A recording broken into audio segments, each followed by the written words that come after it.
Selamat siang Bapak, Ibu, beserta teman-teman semua.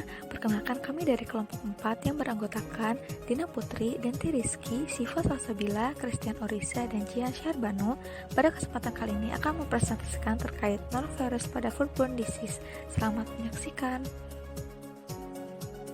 Belum selesai dengan virus corona, lagi-lagi China kini tengah dilanda virus yang bernama norovirus. Apa itu norovirus dan bagaimana awal penyebaran virus ini? Selengkapnya akan kami ulas untuk Anda. Dalam corona belum reda, norovirus merebak.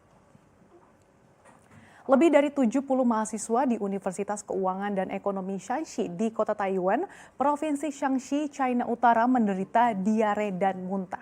Kejadian ini diketahui 7 Oktober lalu, namun pihak universitas baru memberikan keterangan pada 11 Oktober. Nah, Departemen Pengendalian dan Pencegahan Penyakit di Taiwan kemudian mengambil 28 sampel untuk dites norovirus dan menyatakan sebanyak 11 sampel ini positif. Nah, hingga kini para mahasiswa tersebut masih dirawat di rumah sakit. Para peneliti di China menemukan bahwa praktik penanganan yang buruk terkait memasak dan juga pengiriman makanan menjadi sumber perantara penyebaran norovirus. Kasus norovirus yang mencuat di Shaanxi ini makin membebani layanan kesehatan setempat dan membuat situasi semakin sulit mengingat pandemi virus corona belum tuntas di China. Lantas apa itu norovirus? Kita lihat di slide berikutnya. Norovirus termasuk ke dalam keluarga Calciviridae yang biasa dikenal sebagai winter vomiting bug. Penyakit akibat virus ini diketahui terjadi sepanjang tahun dan memuncak selama musim dingin. Penyakit ini mudah menular karena norovirus sendiri memiliki kemampuan bertahan hidup pada aerosol, sehingga meningkatkan risiko kontaminasi lingkungan. Maka, virus ini ikut bertanggung jawab terhadap sekitar 95% non-bakterial gastroenteritis outbreak. Selanjutnya adalah karakteristik dari norovirus. Virus ini memiliki bentuk icosahedral dengan kapsid yang tersusun atas 180 protein VP1. Virus ini tidak berenvelop dan memiliki materi genetik berupa ssRNA positif yang panjangnya sekitar 7,3 hingga 8,3 kbps. Selanjutnya akan dijelaskan terkait mekanisme infeksi norovirus.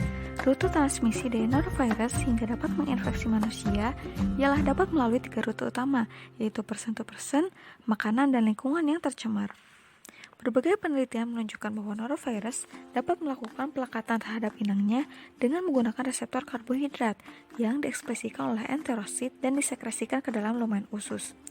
Selain itu, norovirus dapat berikatan dengan struktur karbohidrat pada bakteri yang motil sehingga dapat meningkatkan transositosis melewati sel epitel. Dalam hal ini, virus akan masuk ke dalam sel melalui clathrin and caveolin independent endocytosis. Setelah melakukan proses attachment, virus akan melepaskan RNA ke dalam sitoplasma yang kemudian akan ditranslasi menjadi non-struktural polyprotein. Pembelahan atau pemotongan non-struktural polyprotein akan terjadi dan terjadi rekonstruksi dari non-struktural polyprotein untuk menghasilkan protein replikasi. Selanjutnya, double-stranded dari RNA akan disintesis dari single-stranded RNA positif yang kemudian akan ditranskripsi dan ditranslasi menjadi mRNA dan single-stranded RNA positif yang baru. Subgenomic RNA akan ditranslasi untuk membentuk protein kapsid sehingga dapat terjadi proses assembly. Rilisnya virus baru terjadi melalui lisisnya sel, dan sel yang lisis inilah yang menyebabkan terjadinya pengeluaran elektrolit serta air, dan ini menjadi salah satu gejala dari infeksi penyakit norovirus. Norovirus memiliki periode inkubasi 24 hingga 48 jam. Gastroenteritis akut merupakan penyakit yang umum timbul dengan gejala berupa muntah dan diare yang dapat diikuti dengan mual, sakit perut, dan demam. Penderita dapat mengalami diare dan muntah beberapa kali dalam sehari. Hal ini mengakibatkan dehidrasi. Gejala dehidrasi diantaranya berkurangnya frekuensi urinasi, mulut kering, dan merasa pusing ketika berdiri. Meskipun penyakit ini umumnya sembuh dalam beberapa hari, pada golongan tertentu seperti balita, anak-anak, dan pasien dengan defisiensi imun dapat mengalami gejala penyakit yang parah dan lama. Penderita tetap dapat menyebarkan virus melalui feses hingga 2 minggu setelah fase penyembuhan. Seberapa menularkah norovirus? Norovirus bisa membuat kita sakit hanya dalam jumlah yang sangat sedikit, yakni 18 virion norovirus dari makanan atau tangan kita yang terkontaminasi. Bahkan, jumlah virion norovirus seukuran kepala peniti akan cukup menginfeksi 1.000 orang. Penyebaran norovirus dapat terjadi melalui 3 jalur, yaitu kontak dengan penderita, permukaan yang terkontaminasi, dan melalui makanan yang terkontaminasi. Penularan melalui kontak langsung dengan penderita berisiko paling tinggi ketika terjadinya muntahan maupun ketika tidak bersih mencuci tangan setelah buang air besar. Menyentuh permukaan yang terkontaminasi, terutama pada toilet dan peralatan makan yang digunakan oleh penderita, akan menjadi vektor transmisi norovirus ketika digunakan oleh orang lain yang sehat. Penyebaran akibat mengkonsumsi makanan atau air yang terkontaminasi umumnya terjadi akibat adanya kebocoran pada saluran pembuangan toilet yang membawa norovirus mencapai reservoir air yang digunakan untuk kebutuhan sehari-hari. Air tersebut digunakan untuk mencuci atau untuk irigasi sayuran dan buah-buahan yang kita konsumsi, sehingga berpotensi untuk terjadinya penularan. Hal tersebut sering terjadi pada restoran dengan sanitasi yang buruk. Studi yang dilakukan oleh Duret et al. Pada tahun 2017 menunjukkan bahwa pegawai yang terinfeksi oleh norovirus adalah sumber resiko terbesar terjadinya kontaminasi. Selain itu, toilet menjadi sumber kontaminasi kedua akibat adanya feses dan muntahan pada toilet. Yang terakhir, prosedur higienis yang kurang tepat menjadi penyebab dari kontaminasi. Seperti dapat dilihat pada gambar, semakin tebal warna yang ditunjukkan, maka semakin besar partikel norovirus yang terbawa. Dapat terlihat, tangan menjadi pusat rantai penyebaran norovirus dengan prevalensi 74 dari 2000 penyajian makanan berpotensi untuk terinfeksi. Dengan memutus kontak tangan menggunakan dan mengganti sarung tangan secara berkala dalam penyajian makanan dapat menurunkan prevalensi hingga mencapai 43 orang untuk setiap 2000 penyajian. Norovirus dapat menyebar dengan luas dan mengkontaminasi makanan dan air dengan cepat. Didukung dengan fakta bahwa norovirus dapat bertahan pada periode waktu yang lama di luar inangnya tergantung pada temperatur dan jenis permukaan. Norovirus juga dapat bertahan sekitar beberapa bulan bahkan tahun pada air dan bertahan hingga 1 minggu pada peralatan makanan sejak terjadi pertama kali kontaminasi. Selain itu, dapat juga terjadi penularan oleh penderita setelah 2 hari kondisinya yang membaik. Untuk mencegah terjadinya penularan dari penyakit gastroenteritis norovirus ini, perlu dilakukan beberapa metode pengontrolan dan pencegahan terjadinya kontaminasi. Yang pertama adalah dengan meningkatkan kewaspadaan dan mengisolasi pasien yang telah terjangkit penyakit. Metode ini dilakukan dengan menghindari kontak langsung dengan muntah atau diare pada pasien yang telah terjangkit penyakit norovirus. Selain itu, pasien yang memiliki gejala yang sesuai dengan gastroenteritis norovirus ini juga perlu ditempatkan pada ruang yang terpisah dengan pasien lainnya. Yang kedua adalah kebersihan tangan. Cuci tangan menggunakan sabun dan air mengalir serta dengan metode yang tepat perlu dilakukan setelah adanya kontak langsung dengan pasien yang terjangkit penyakit gastroenteritis norovirus ini untuk mencegah terjadinya penularan. Yang ketiga adalah pemindahan pasien dan penutupan bangsal. Sebaiknya pemindahan pasien dari satu rumah sakit ke rumah sakit lainnya dibatasi. Hal ini dikarenakan jika terlalu banyak jumlah pasien yang dipindahkan akan memperlambat proses penyembuhan dari penyakit ini. Pasien yang telah sembuh juga sebaiknya melakukan pemulihan di tempat tinggal masing-masing agar jumlah kamar yang tersedia untuk pasien dapat bertambah. Yang keempat adalah diagnostik. Jika terjadi keterlambatan dalam mendapatkan hasil uji laboratorium, salah satu cara untuk mencegah terjadinya wabah gastroenteritis norovirus ini adalah dengan menggunakan prinsip epidemiologi, yaitu dengan melacak orang-orang terdekat yang pernah memiliki riwayat kontak langsung dengan pasien. Yang kelima adalah dengan melakukan pembersihan lingkungan. Ruang rawat pasien dan area-area yang sering disentuh perlu dilakukan pembersihan dan desinfeksi secara rutin selama adanya wabah penyakit ini. Frekuensi dari pembersihan juga perlu dilakukan lebih sering dari biasanya untuk mencegah penularan melalui benda-benda di sekitar. Yang keenam adalah adanya kebijakan mengenai tenaga medis.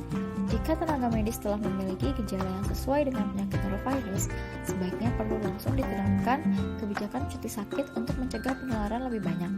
Selain itu, protokol kesehatan harus diterapkan sangat baik dan ketat, seperti menghindari kerumunan, selalu mempertimbangkan kebersihan tangan setiap kontak dengan pasien, dan pastikan tenaga medis bekerja di bangsal yang sama dan tidak berpindah-pindah antar satu bangsal ke bangsal lainnya.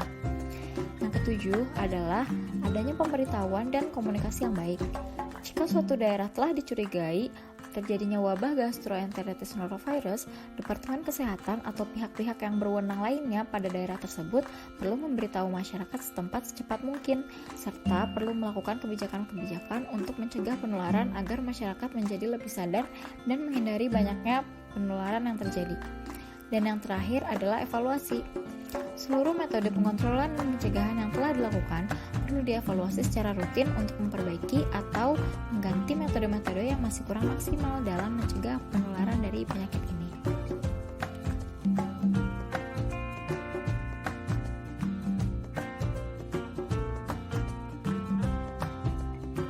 Diagnosis norovirus. Gastroenteritis mudah diketahui dari tanda yang muncul, yaitu muntah dan diare.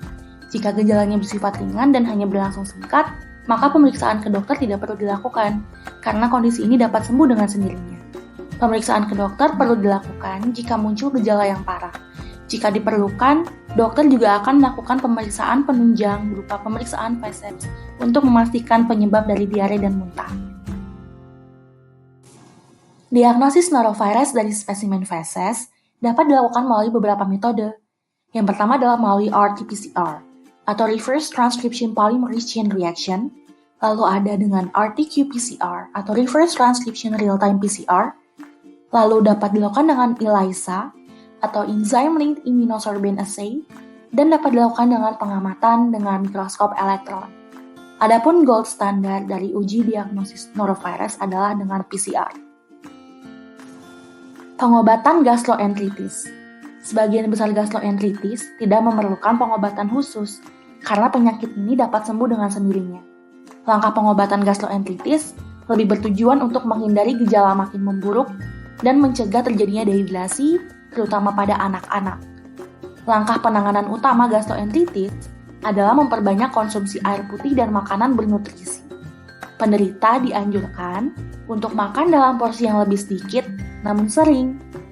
Untuk membantu mengganti cairan tubuh yang hilang, penderita dapat mengkonsumsi oralit. Larutan oralit mengandung elektrolit dan mineral yang dibutuhkan oleh tubuh. Penderita perlu menjalani perawatan di rumah sakit jika mengalami dehidrasi yang cukup parah. Perawatan ini bertujuan untuk mengganti cairan tubuh dan nutrisi yang hilang melalui pemberian cairan infus.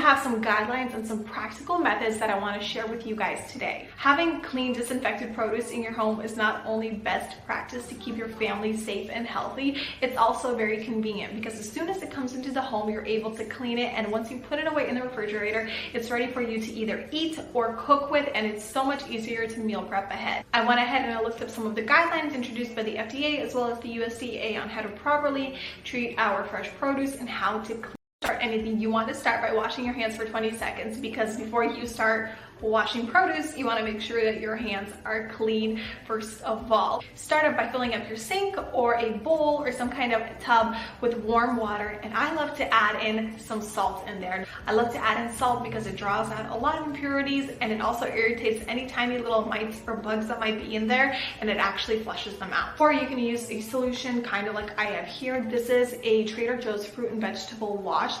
This is great, it's all natural, and I love it for washing the wax off of apples and pears and other produce that really needs to get a good scrubbing. Totally don't need to go out and buy any kind of like special cleaner or anything like that. Good old vinegar is an amazing solution for this. And if you don't have vinegar, you can always just use some warm water and salt.